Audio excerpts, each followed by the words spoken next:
Good day. We're coming to you live from outside the federal courthouse in Miami, where former President Trump will be arriving shortly to surrender to federal authorities and be arraigned on 37 counts. Mr. Trump departed his Miami area golf course just a moment ago, a trip that should take about 20 minutes.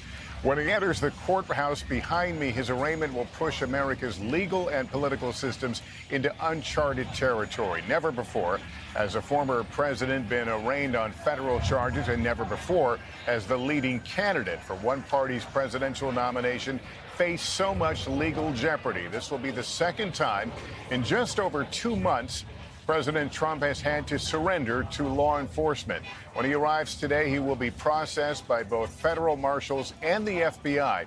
Those marshals are then expected to take his personal information and scan his fingerprints. Once he's in the courtroom, he will be asked to enter his plea. Today will play out very differently than what happened when he was arraigned in New York on a hush money charge, or charges, because this is a federal court. Things are a bit different. There will be no cameras inside the courthouse today, none in the hallways and none in the courtroom itself. We have correspondents inside who will report to us what happens immediately after it happens. Mr. Trump expected to plead not guilty and has blasted the charges as being both baseless and politically motivated. Those charges include 37 counts of breaking 7 different laws, essentially, in connection with his handling of classified documents at his Mar-a-Lago resort. We expect today's hearing to be brief, maybe only about 10 minutes long, but the repercussions will be long-lasting from all this. Senior Washington correspondent Hallie Jackson and senior legal correspondent Jarrett are joining me. Laura, let me start with you. Walk us through the mechanics of what a federal indictment looks like.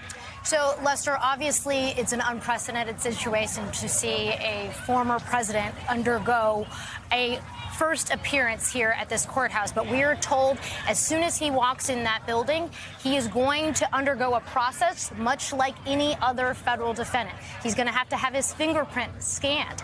He's not going to have a mugshot taken, we're told. Instead, officials are going to use a stock photo of him. Obviously, his likeness is well known. This is not a suspect who's fleeing. It's somebody who's obviously well known to everyone in the country. And so they're going to upload a photo into their internal database. That's not a photo that we will see, but he's going to have to fill out paperwork, his address, his phone number. Again, all of that routine processing will take place behind closed doors. And we will talk about the journey that now begins in a moment, but let me bring in Hallie to the conversation. Hallie, what are some of your observations? This obviously goes beyond legal impact. There's a political context here, Lester, and as we sit here watching some of these live images, it is a bit of political deja vu. He has been indicted and arraigned before. Different court, different level, different charges, but there is a kind of Donald Trump playbook for something like this, and he's following it. Just before he got into the motorcade there, he put out on his Truth Social platform that today, in his view, is one of the saddest days in the history of our country.